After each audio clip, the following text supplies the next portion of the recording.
Hello everyone. Today I'm going to be showing you how to solve any tile puzzle, or otherwise known as slide puzzle. Right now, you're seeing an iPad screen, and the app is Tile Puzzle. You can go on the App Store and search it, and it's free. You can play it on iPad, iPod Touch, and iPhone. So there's a variety of options with this one app, and plus it's really easy to show you how to do it on this. I have all the spaces numbered 1 to 16, and that's just the way that I like to do it, but you can do it with any picture, and really with any dimensions also. After I show you this, I'll show you how to relate it to other versions of the slide puzzle, like a 5x5 or a 3x3, but not with this picture. Anyway, let's get started. Of course, we're not going to be worrying about time for this one. So anyway, the way that I like to do this is go from top to bottom and left to right. So, the first thing you want to do is get this one in the top corner. There. So, don't really worry about rules here, just go and put it up in the top corner. Now, next you want the 2. So that's easy. And luckily for us, we have the 3 there. But I'm going to show you what happens if you don't have the 3 there, and you want to get the 3 up there. So, this is a good example of a situation where you're going to have to use a certain pattern. So you want to get this 3 there. How do you do it? Well, this is how you do it. The first thing you want to do is get the empty space beside 3. Then we're going to do it in 2 steps. Put the 3 where it wants to go, put the 2 back where it needs to be, and then put the 3 back. So I'll show you what I mean. This 3 has to go there, so we'll move that out of the way and put the 3 there.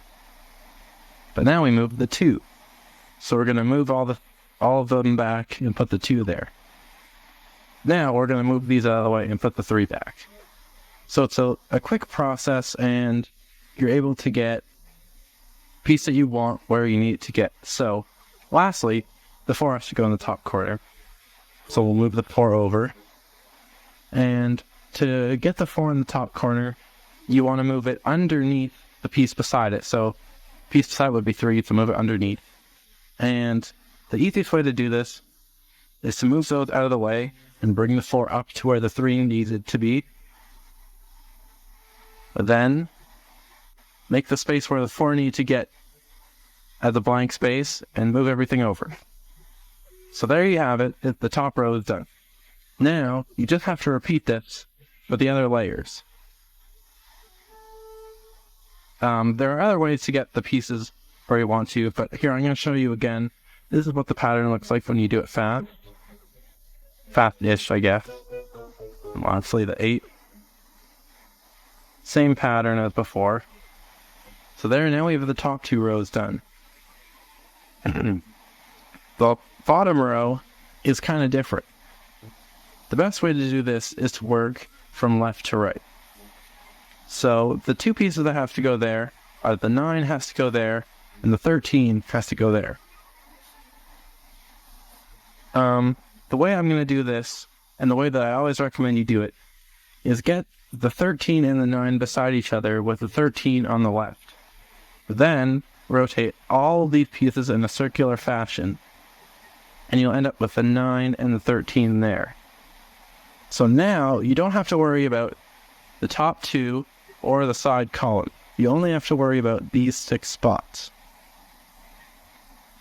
What you should do now is move the piece that has to go there to that spot, which is the 10. So move the 10 there. Now, the piece beside the 10 is the one you want to get next, which is the 11. So, we're going to do the exact same thing. Get the 11 underneath. It's okay if you don't have it exactly in this orientation, but if you can figure out how to get the 10 and the 11 beside each other like this, with them one space below where they need to be, then you can do this pattern, which is the exact same as before. And lucky for us, that's all we had to do. So, I'll do it again a little bit faster. Of course, it's not really the fastest I can do because of the space I'm in, I guess you could say. But it's just the same pattern that I've showed. You just have to do them fast and get familiar with them.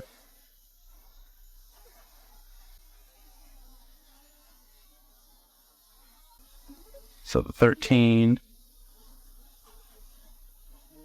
and the 9 beside each other, got the 10, and I got kind of lucky with the end there again. So that's how to solve a 4x4 grid.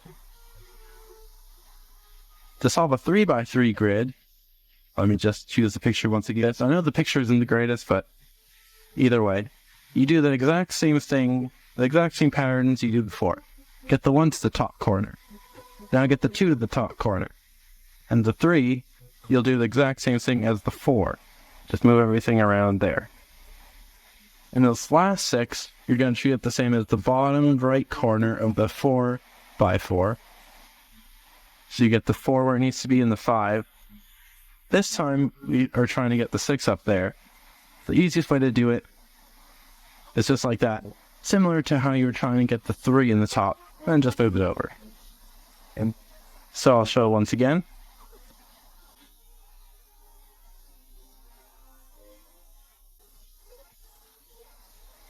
So that was a quick 3x3. And the 5x5, you just use the same skills.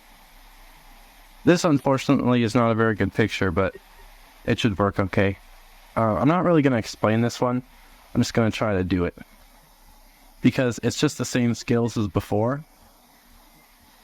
And I want to just show that it can be applied to all different kinds of puzzles. A slide puzzle.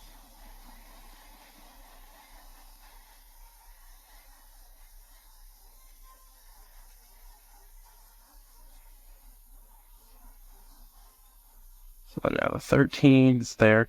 Yeah, unfortunately, this is not a very good picture, so it can be kind of difficult. Like, I'm not really sure. I guess this is 15. So now you're going to want the 16 and the 21.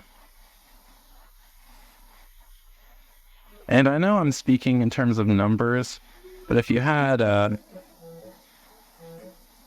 picture, it'd be the same thing, just with that section. And you have to kind of use your own judgment to see where all that is. So anyway, that's the 5x5. And that's going to be all for this video. So thanks for watching, everybody, and I hope you learned in a basic way how to solve any tile puzzle. If you work on these tricks, you'll be able to solve it fast in no time. So thanks for watching.